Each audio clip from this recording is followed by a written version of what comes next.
mementingkan orang lain. Contoh praktis altruisme itu sering ada pada ibu dalam lebih mendahulukan kepentingan anaknya,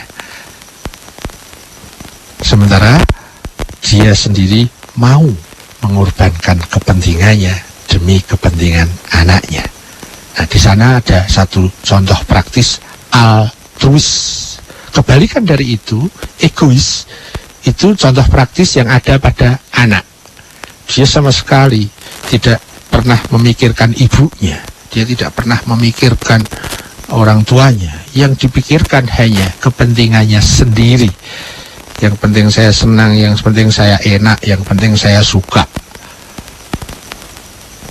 Jadi dalam contoh praktis, egoisme itu ada pada seorang anak, altruisme itu ada pada ibu yang bijak. Nah,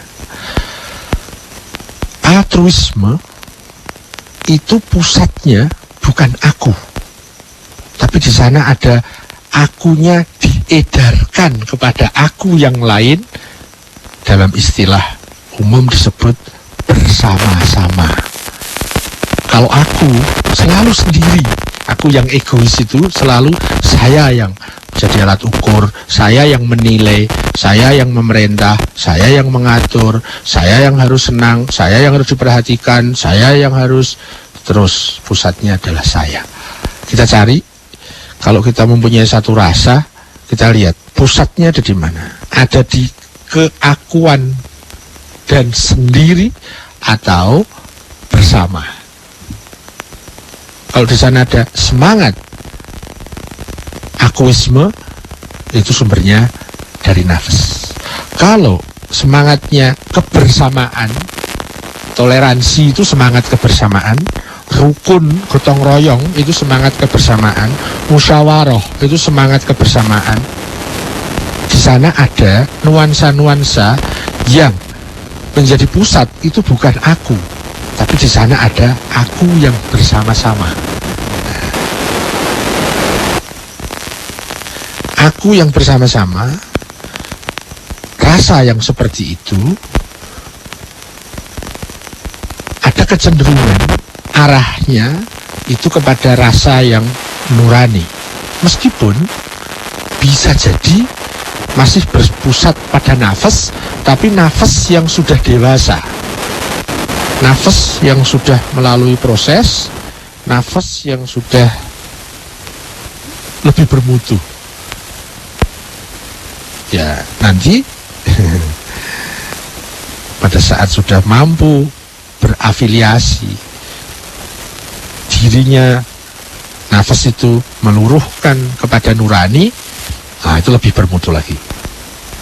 Itu satu indikasi. Pusatnya di mana? Pusatnya di aku atau di kebersamaan. Kalau pusatnya di aku, itu pasti sumbernya nafas dan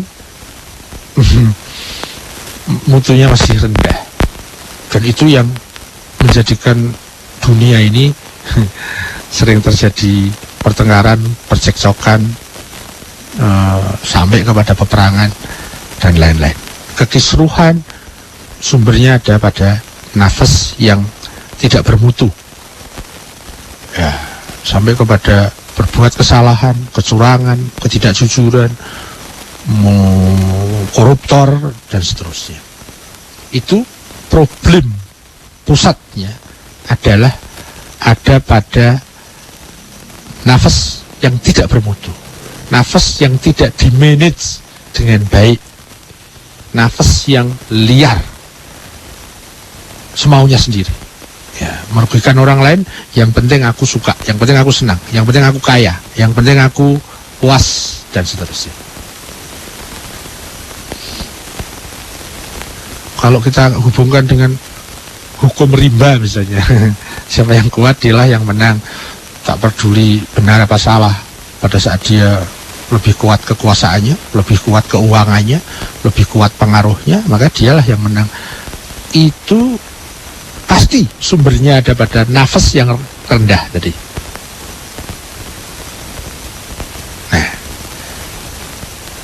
nafas yang rendah itu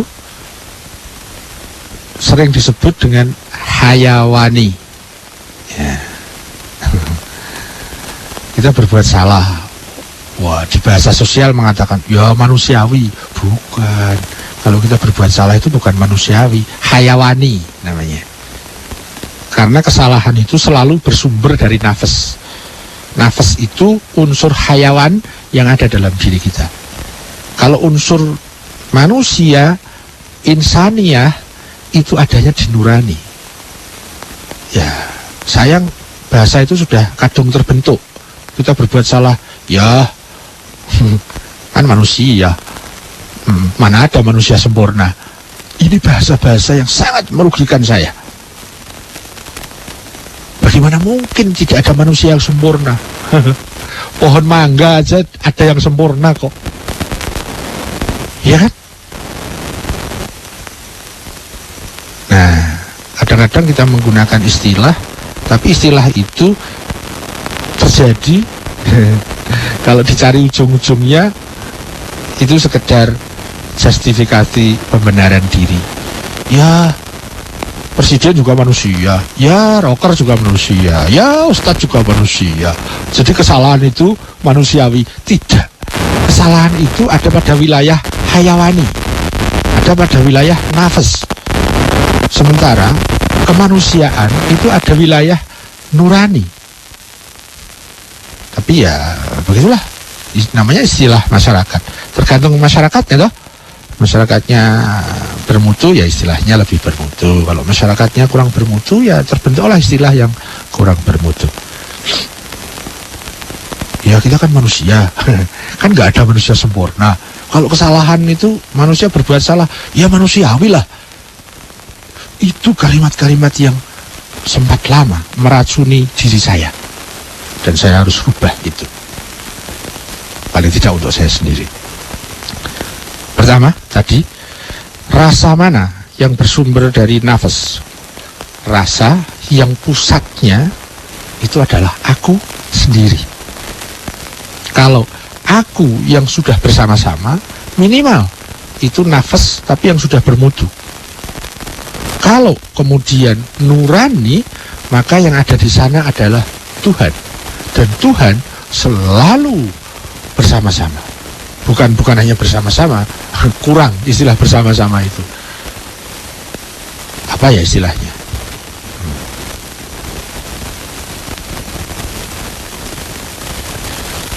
Kita bisa ambil indikasi. Tadi pertanyaannya sih, bagaimana mengetahui rasa itu berasal dari nafas apa dari nurani? Kalau sumbernya aku, itu indikasi bersumber dari nafas. Kalau pusat yang menjadi dominan di sana itu adalah Tuhan, itu adalah indikasi bahwa bersumber dari nurani Tuhan. Jadi kenapa kamu sekolah?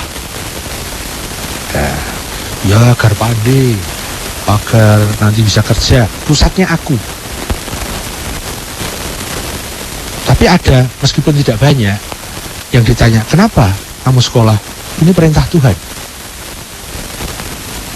Pada umumnya kalau ditanya, kenapa kamu makan? Agar kenyang. Ada, meskipun sedikit, pada saat ditanya, kenapa kamu makan? Ini perintah Tuhan. Beda kan? Sama-sama makan, sama-sama belajar, sama-sama bisnis, sama-sama berpolitik, tapi jelas sekali pusat peredarannya ada di mana? Di aku apa di Tuhan? Pada saat aku yang menang, Tuhan tersingkir dalam dirinya. Pada saat Tuhan yang menang, akunya akan luruh di bawah kekuasaan Tuhan. Itu indikasi pertama. Apapun yang kita rasa, coba kita cari pusatnya ada di mana. Pada saat kita susah, gelisah, pada saat kita gembira, coba pusatnya ada di mana. Pada saat pusatnya aku, itu indikasi sumbernya dari nafas. Dan nafas bisa jadi baik, bisa jadi buruk. Kalau pusatnya Tuhan, maka itu indikasi yang menjadi sumbernya adalah nurani. Kemudian yang kedua, sepanjang yang saya simbolkan hingga saat ini, indikasi yang kedua itu nafas itu selalu berorientasi pada hasil. Jadi selalu orientasi profit, orientasi target, orientasi planning. Padahal ini yang diajarkan di manajemen kan. Ya saya waktu belajar manajemen ya begitu. Pada saat saya diajari motivasi ya begitu. Namun berubah setelah saya memperdalam tauhid. Loh, ternyata tidak lebih produktif pada saat saya mengembangkan manajemen dengan orientasi profit, orientasi target, orientasi hasil, orientasi produk.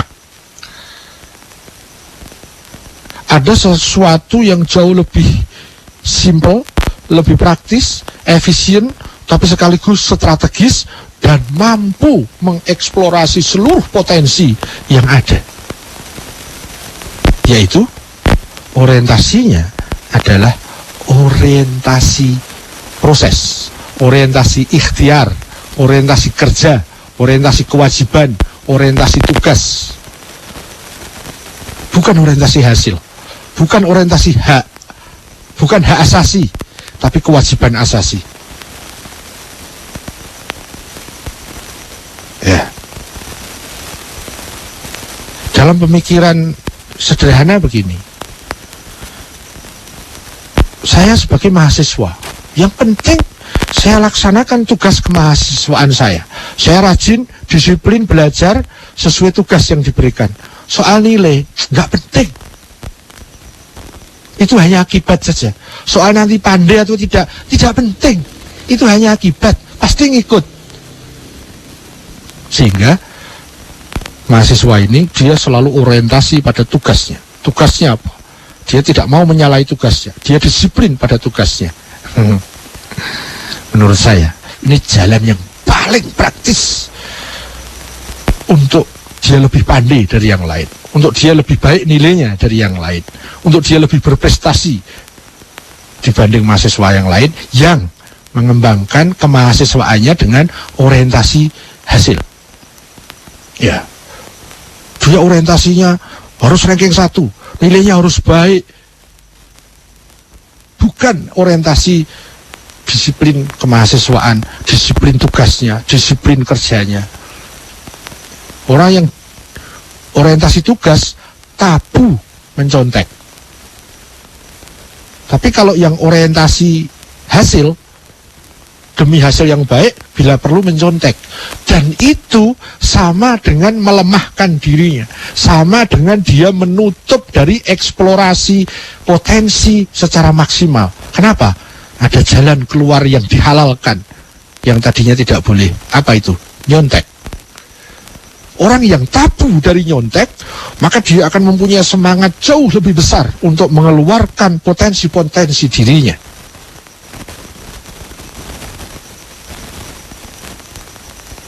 Kalimatnya memang, nilai itu tidak penting. Iya, itu hanya akibat kok. Pandai itu tidak penting. Iya, itu hanya akibat. Tapi lihat, orang yang orientasi kerja, orientasi ikhtiar, orientasi perjuangan, orientasi ikhtiar, orientasi tugas, orientasi kewajiban, itu akan mempunyai semangat yang luar biasa. Ya, dia tidak mau nilai baik kalau bukan dari prestasinya.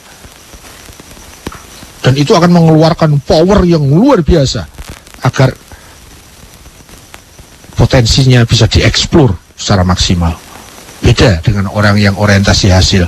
Ya, kalau dia sudah mencapai nilai baik, ya sudah deh. Targetnya cuma itu. Jadi dia punya keterbatasan target. Sementara orang yang orientasi tugas, dia tidak punya batasan-batasan itu. Batasannya dia adalah berjuang mengeksplorasi kemampuan semaksimal mungkin. sehingga tidak sekedar dibatasi oleh nilai-nilai, angka-angka, target-target, planning. Ya biasanya planning kita bikin sendiri dan itu membatasi kemampuan kita sendiri. Padahal bisa jadi kita jauh lebih dari yang diplanningkan itu. Karena mungkin kita belum menyadari potensi kita seberapa sih. Pada saat kita memplanningkan diri, ya itu kan dibatasi dengan seberapa kita mampu memahami potensi diri kan. Orientasi kerja jauh lebih produktif ketimbang orientasi hasil. Orientasi tugas jauh lebih produktif ketimbang orientasi target. Orientasi kewajiban jauh lebih produktif, efektif, strategis dibandingkan orientasi hak.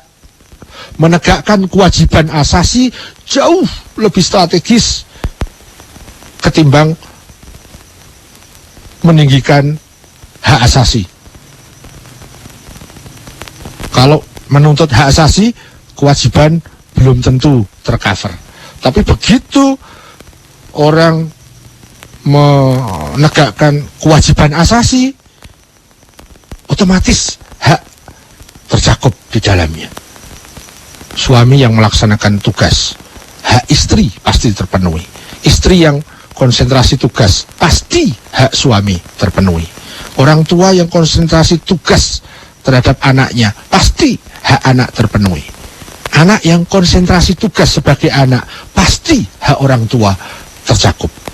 Beda kalau yang diajukan itu hak asasi. Suami menuntut hak, belum tentu kewajibannya kelar. Istri menuntut hak, belum tentu kewajibannya kelar. Anak menuntut hak, orang tua menuntut hak. Kamu itu anak saya sudah melaksanakan ini, mana hak saya?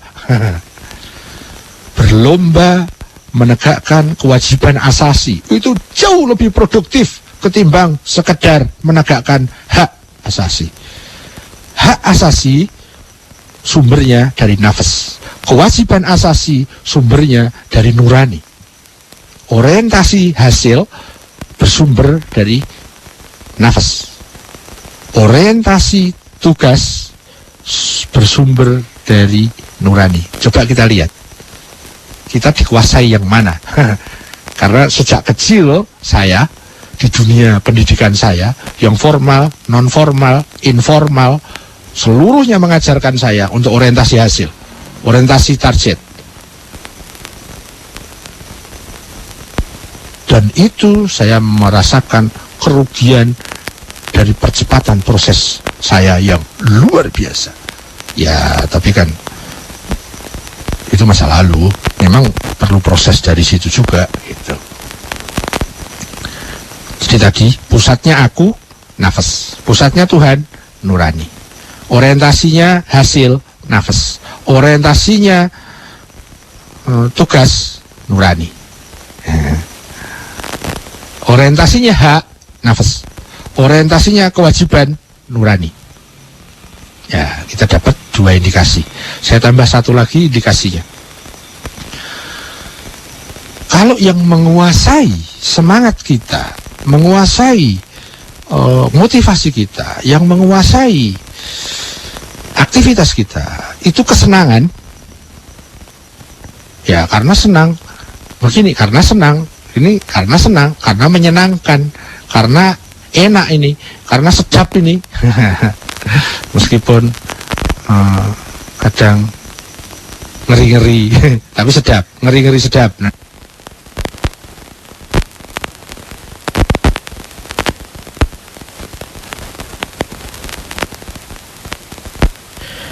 Ya, halo. Halo. Ya, baik. Sepertinya sambungan terputus dengan si Wagus Hidayat. Halo. Halo. Ya, Wo. Ya, kita putus sudah tadi ya? sempat putus sekitar 3-4 detik tadi, Wo. Sudah sambung lagi. Monggo, Wo. Dilanjut. Iya. Silakan. Kalau putus itu kita merasa tidak senang, itu sumbernya nafas. Ya. Siap. Tapi kalau putus ini reaksi kita adalah Tuhan bermaksud apa dengan ini? Itu nurani. Monggo, Wo. Ya, Kita lanjut. Lanjut, Wo. Silakan. Lanjut ya. Lanjut, Wo. Kalau pusat motivasinya itu senang, nah itu indikasi nafas sumbernya. Senang dan CS-nya, konco-konconya. Senang, puas, nikmat, suka, dan lain-lain. Termasuk cinta. Nanti kalau motivasinya itu senang, puas, dan konco-konconya, nah itu afiliasinya, sumbernya itu ada di nafas. Nah kalau nurani itu motivasinya itu selalu benar. Jadi bukan senang, tapi benar. Yang dipentingkan adalah benar, bukan senang. Ya, meskipun agak pahit-pahit, dia akan lebih memilih itu karena ini benar. Ya. Motivasinya adalah kebenaran. Kenapa melakukan ini? Karena benar. Kebenaran menuntut saya begini. Kebenaran mengajak saya begini. Kebenaran menuntun saya begini. Beda dengan nafas. Nafas selalu menuntun kesenangan, kepuasan, kemudahan, instan. Nah, itu indikasi sumbernya dari nafas. Jangan lupa, yang bersumber dari nafas itu ada dua kemungkinan. Kemungkinannya bisa baik, bisa buruk. Pada saat masih pada real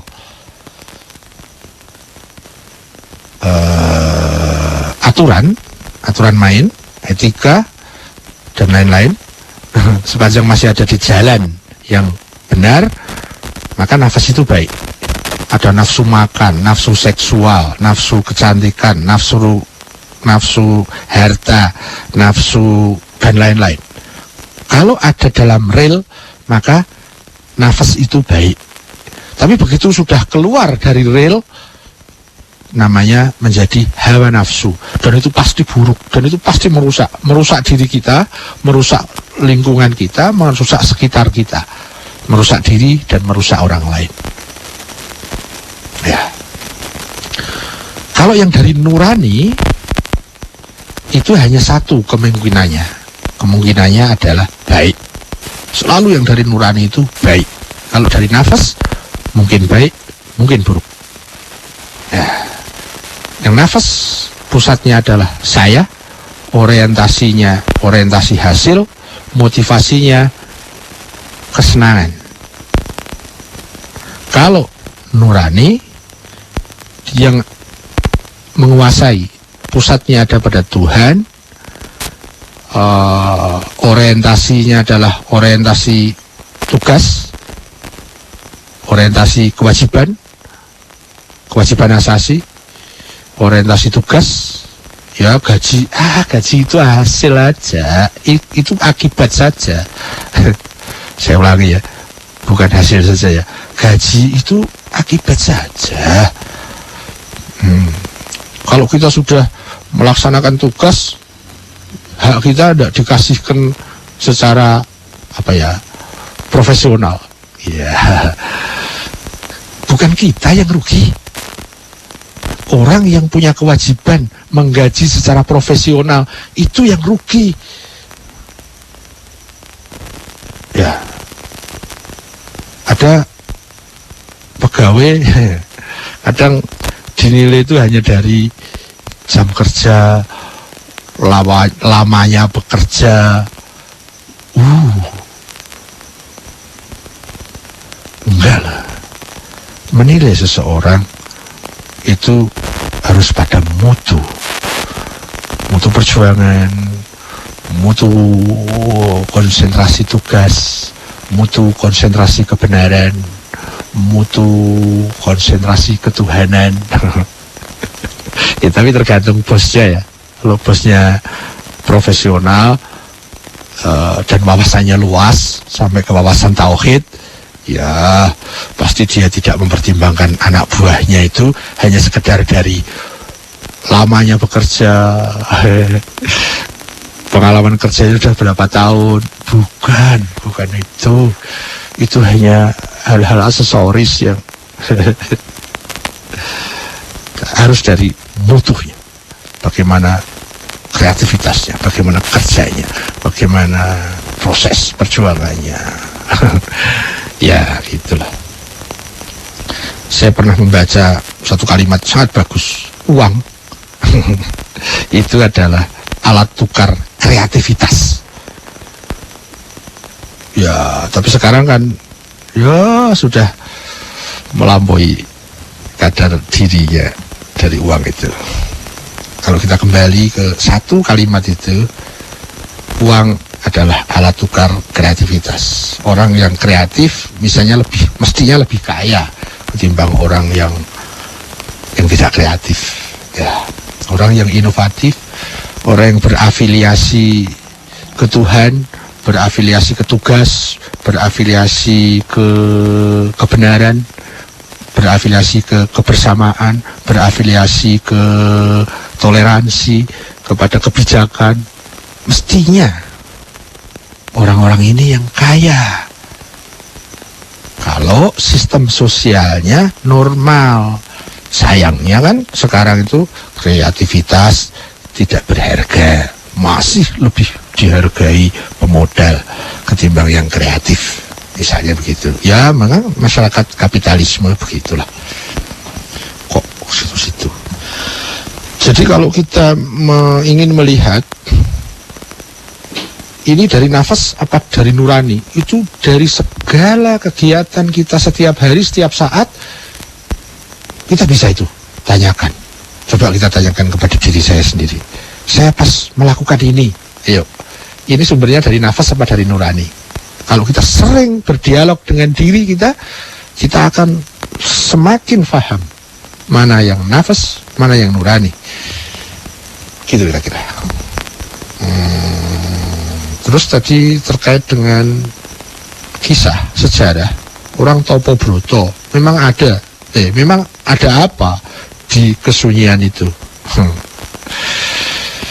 Ya, kalau yang dipertanyakan itu ada apa dalam kesunyian, itu hanya bagian kecil dari prosesi Topo Broto.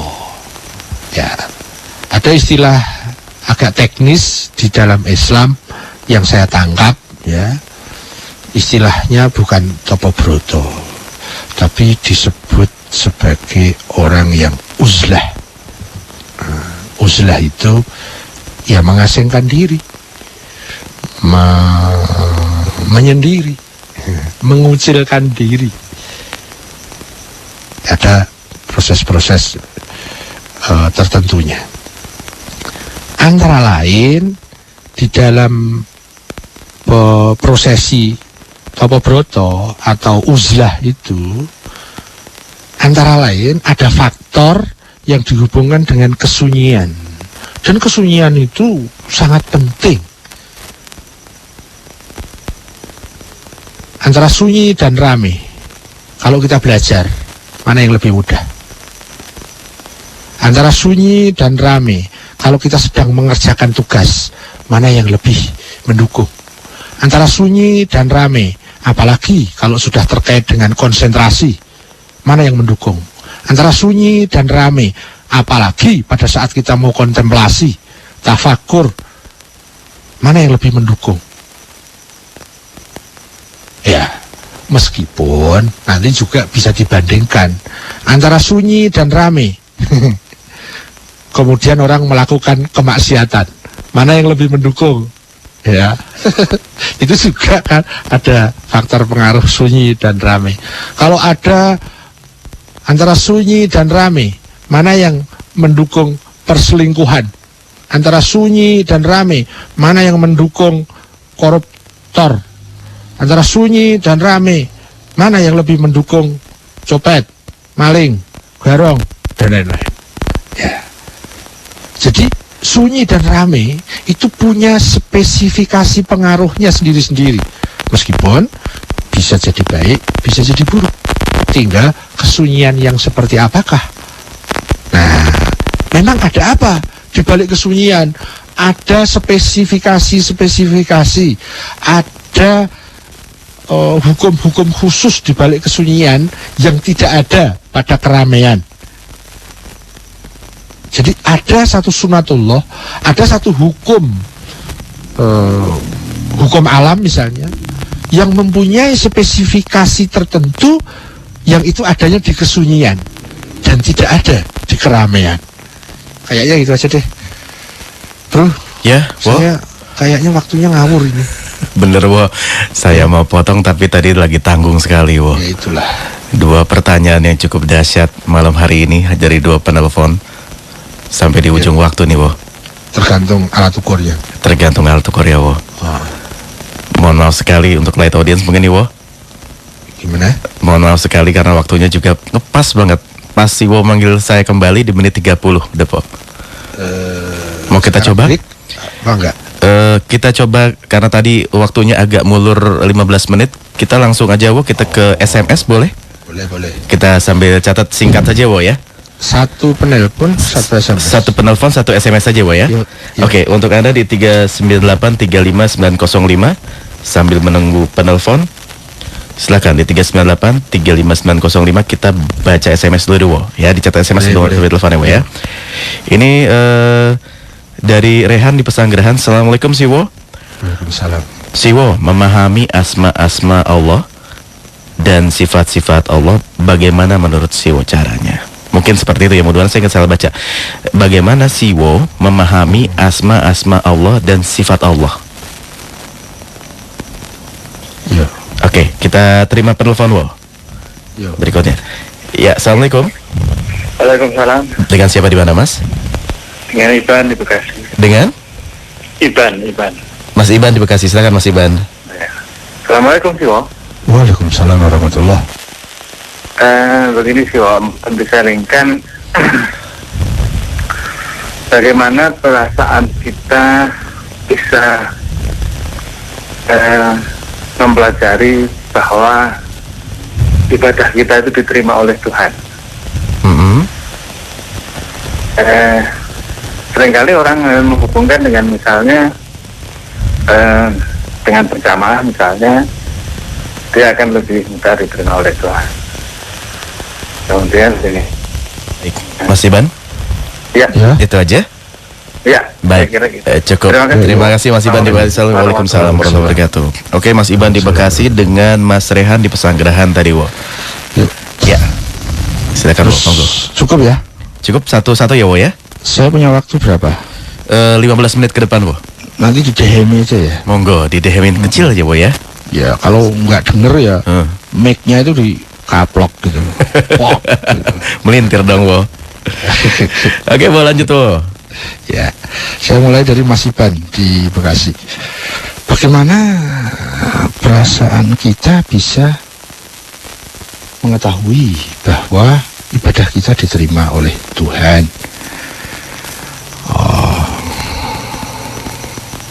Kemudian tadi dimasukkan satu misal mungkin ya. Misalnya orang berjamaah. Nah, dengan berjamaah itu akan membawa kepada perasaan kita untuk lebih mudah bahwa ibadah saya ini lebih cenderung untuk diterima oleh Allah, gitu ya. Beda kalau tidak berjamaah. Itu yang saya tangkap dari contoh yang dimunculkan oleh beliau.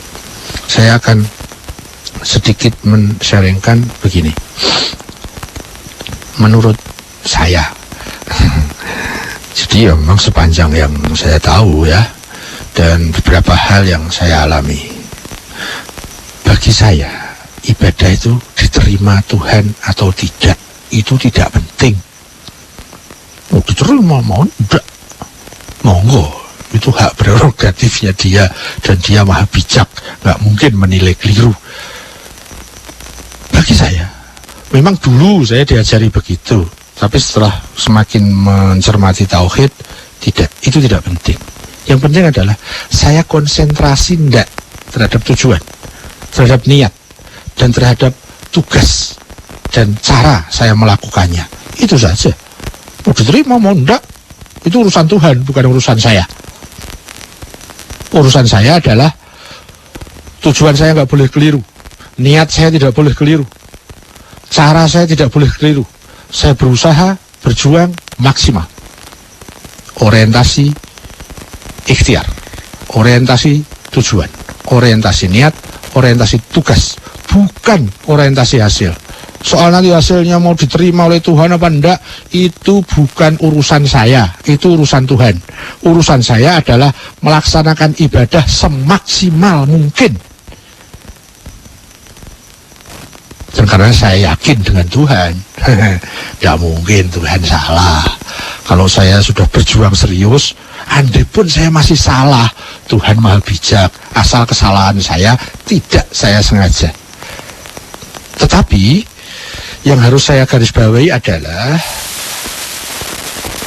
cara orientasi yang seperti ini bagi saya itu menghambat saya. Ini masuk pada kategori orientasi hasil. Diterima enggak ya ibadah saya oleh Tuhan? Ya, mau gimana juga kita juga enggak tahu kok diterima apa enggak. Jadi enggak penting diterima atau enggak itu. Yang penting kita melaksanakan tugas kemakhlukan kita dengan maksimal atau tidak, dengan sungguh-sungguh atau tidak, dengan serius atau tidak. Itu yang terpenting. Nanti dapat pahala apa enggak penting, itu sudah ada hukumnya, ada akibat logisnya, pasti itu mengikut. Kalau ibadah kita bermutu, ya otomatis akibatnya ngikut. Kalau ibadah kita tidak bermutu, ya otomatis sudah ada hukumnya, akibatnya ngikut juga. Apakah itu nanti diterima oleh Tuhan atau tidak, emang gue pikirin. Gitu kalau saya. Ya. Tugas saya adalah menghamba Tuhan. Bagaimana Tuhan menilai saya? Itu urusan Tuhan, bukan urusan saya. Dan Tuhan itu maha bijak, maha benar. Meskipun saya berharap diterima, tapi kalau saya tidak memenuhi syarat, ya kan Tuhan disiplin, konsisten terhadap hukum yang dibikin, konsisten dengan kesempurnaannya. Gak pilih kasih, selalu proporsional, profesional. Itulah kira-kira. Dan ini kalau hal lain mau diperuncing, maksudnya diterima Allah itu apa sih? Ini bisa berbahaya loh. Jadi kita ini sedang mempersembahkan sesuatu kepada Allah. Allah butuh persembahan kita. Nanti bisa begitu kalau nggak hati-hati, seperti yang saya alami dulu. Wah, ini diterima oleh Allah. Iya, ibadah itu untuk kita, bukan untuk Tuhan. Ibadah itu untuk memproses diri kita sendiri. Ibadah itu untuk masa depan kita sendiri. Ibadah itu adalah kepentingan saya sendiri. Ibadah itu adalah sukses dan tidak hidup saya sendiri.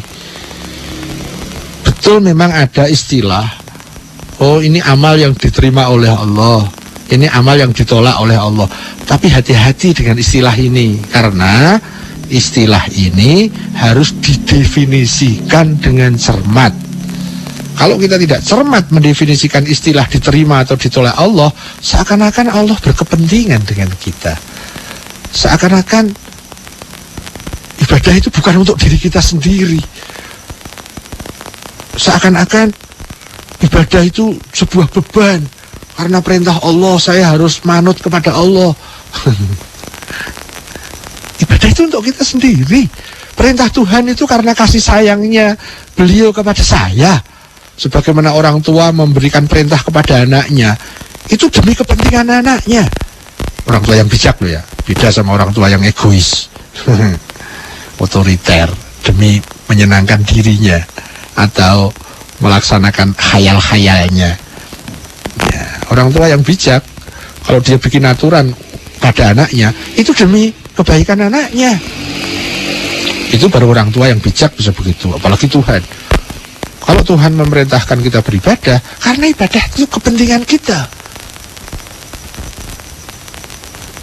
Jadi hati-hati dengan kata diterima atau ditolak oleh Allah. Kalau tidak hati-hati, kita bisa terjebak oleh imajinasi dan persepsi kita.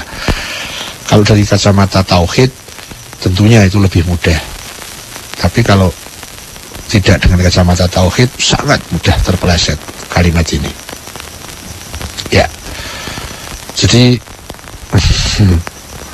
tadi kalau misalnya dengan berjamaah itu salah satu hal yang terkait kepada ibadah. Tapi tidak semua ibadah itu terkait dengan jamaah. Ya, ada ibadah-ibadah yang terkait dengan jamaah, tapi ada ibadah yang tidak terkait dengan konsep jamaah, yang disebut dengan ibadah-ibadah fardhu ain, ibadah-ibadah individual. Ya, nanti jamaah itu sebagai sarana bantu saja. Meskipun ada nanti yang jamaah itu merupakan salah satu syarat dalam sebuah ibadah. Kalau tidak memenuhi syarat, maka tidak bisa disebut ibadah. Nah, ini nanti ada aturan mainnya di dalam fikih. Ya, gitu ya. Tapi kan ya tadi lagi toh, berjamaah itu sarana. Yang menentukan kita lagi. Kita memanfaatkan untuk apa jamaah? Jamaah bisa loh untuk adu gengsi. Ya. Terus terakhir SMS dari Mas atau Mbak Raihan di Pesanggerahan. Bagaimana siwa memahami asma-asma dan sifat Allah? Bagaimana? Tadi ada cara apa enggak ya? Bagaimana siwa memahami? Jadi yang ditanyakan bukan cara ya, tapi bagaimana saya memahami asma-asma dan sifat Allah. Yang pasti ada pada saya bahwa saya tidak akan bisa memahami asma atau sifat Allah kalau saya tidak belajar tauhid. Saya belajar tauhid saja, ternyata di kemudian hari saya tahu bahwa banyak pemahaman saya terkait dengan asma-asma Tuhan dan sifat-sifat Tuhan, ternyata saya persepsi salah, saya memahaminya salah. Itu saya tahu setelah mendapatkan pelajaran yang bisa saya tangkap kebenarannya lebih bermutu, sehingga dengan itu saya melihat ilmu saya yang kemarin. Ternyata kemarin saya salah, gitu. Bisa jadi yang sekarang saya pahami, yang menurut saya lebih benar dari yang kemarin, bisa jadi besok, minggu depan, lusa, bulan depan, bisa jadi saya akan mendapatkan ilmu tentang pemahaman terhadap asma dan sifat Allah ini yang lebih bermutu, yang sekarang belum mampu saya tangkap. Sehingga meskipun saya sekarang merasa ini lebih benar pemahaman saya, dan saya sudah pakai untuk merevisi pemahaman saya kemarin, tapi bisa jadi kalau saya terus berproses, berjalan, belajar terus ma'rifah tentang asma dan sifat Allah, sangat besar kemungkinannya saya akan mendapatkan satu pencerahan yang baru, sehingga saya bisa mengatakan, ini ternyata lebih bermutu dari yang kemarin, yang sekarang ini. Iya kan? Sehingga bisa jadi apa yang saya pahami benar saat ini juga ternyata saya masih terjebak lagi. Tidak apa-apa, terjebak dalam keindahan namanya, terjebak dalam proses perjuangan, terjebak dalam belajar, itu tidak buruk, itu baik. Ya, kesalahan orang belajar sepanjang tidak disengaja salah, itu adalah proses yang baik. Berbeda dengan kita tahu salah, nekat, nah itu jelek. Tapi kalau kita berproses, belajar, tanpa kita sadari, di luar kemampuan kita sudah waspada, cermat, hati-hati. Yang kita anggap benar ternyata masih salah, tapi tetap terus berproses sehingga akan mendapatkan kejelasan, ternyata saya salah. Sepanjang kesalahan yang seperti itu, ini kesalahan yang indah, ini kesalahan yang mesti dilalui, kesalahan yang barokah, kesalahan yang harganya mahal ya. Jadi tidak setiap kesalahan itu jelek ya, tergantung konteksnya bagaimana.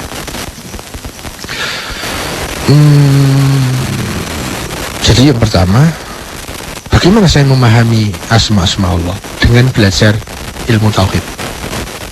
Nah, dari pengalaman pelajaran yang menurut saya semakin mencermati, saya semakin hati-hati, saya semakin mendalami, khususnya tentang asma dan sifat Allah, itu saya punya pemahaman begini. Sifat-sifat Allah, pelajaran-pelajaran tauhid yang terkait dengan sifat-sifat atau asma-asma Allah, itu hanya berfungsi sebagai jembatan agar kita lebih benar, lebih valid dalam memahami keesaan zatnya.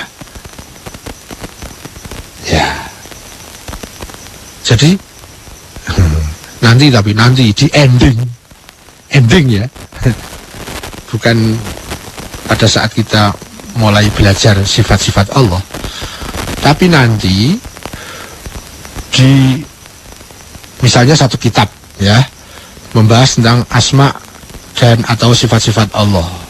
Nanti di kata penutup di kitab itu, jadi setelah dicermati, dipelajari, didiskusikan buku kitab yang setebal ini terkait tentang asma-asma dan sifat Allah, nanti ada khulasoh, kesimpulan di akhir kitab, di halaman terakhir.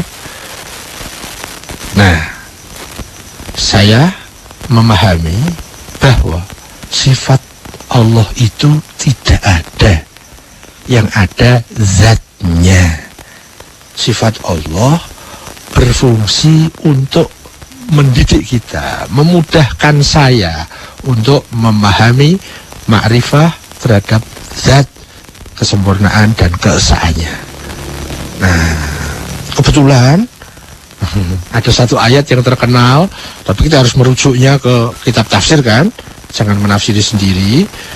Tapi ada ayat yang luar biasa, karena ayat ini momentum hampir selalu untuk menutup kalau orang membaca doa atau melafalkan doa.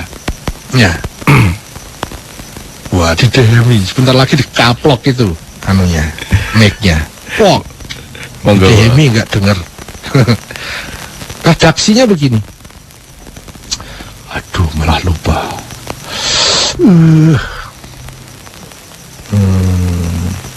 Subhanallahi amma yasifun. Nah, Maha suci Allah, ini redaksinya ya. Maha suci Allah dari apapun yang kalian sifatkan. Jadi Allah Maha suci dari apapun yang kita sifatkan. Jadi semua yang kita sifatkan tentang Allah itu bukan. Allah Maha suci dari itu semua. Tapi itu penutup lah ya, penutup kitab lah ya. Waktu kita belajar, ya kita harus memahami Ar-Rahman apa, Ar-Rahim apa, Al-Ghafur apa, dan seterusnya.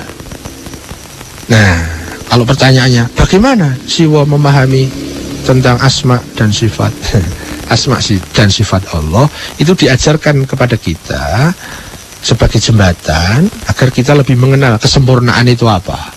Zat Tuhan yang esa itu bagaimana? Tuhan yang tak terbatas itu seperti apa? Dan jawaban endingnya nanti tidak seperti apa-apa, tidak seperti yang kita sifatkan. Tidak ada satupun yang menyerupainya. Mirip tidak ada, mirip juga nggak ada. Yang mirip juga tidak ada, apalagi yang menyamainya. Jadi semua konsepsi kita, semua pemahaman kita, semua persepsi kita, semua pemahaman kita tentang sifat-sifat dan asma-asma Allah, yaitu ya zat Allah itu. Ya, itu kurang lebih. Itu ilmu tauhid yang sangat mahal bagi saya. Dan itu tadi judulnya seperti itu. Detailnya nggak tahu. Itu perjuangan kita masing-masing. Oke. Semakin kita bisa memahami Tuhan, semakin kita bisa yakin dengan Tuhan, maka kita akan semakin mudah meluruh di dalam Tuhan. Masa depan cerah, sukses, bahagia. Mohon pamit, terima kasih partisipasinya. Mohon maaf atas kekurangannya. Semoga kita dipersaudarakan dalam Tuhan. Baik, Bu. Assalamualaikum warahmatullahi wabarakatuh. Waalaikumsalam warahmatullahi wabarakatuh. Wo, matur nuwun, Wo.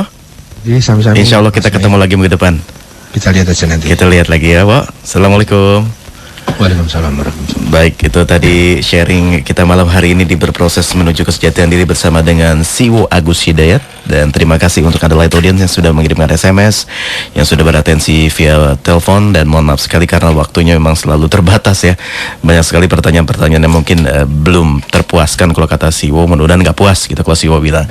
Dan mudah-mudahan juga insya Allah kita akan ketemu lagi di minggu depan di jam dan waktu yang sama. Dan Anda juga bisa mendapatkan kesempatan untuk sharing dengan beliau. Terima kasih.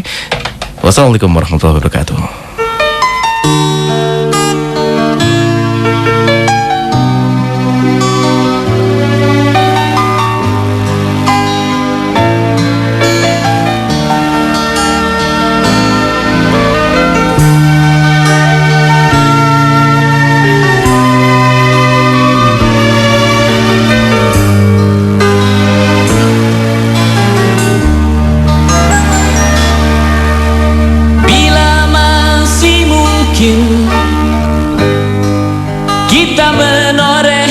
Bakti atas nama jiwa dan hati tulus ikhlas, mumpung masih ada kesempatan buat kita mengumpulkan bekal perjalanan abadi. Ho ho ho.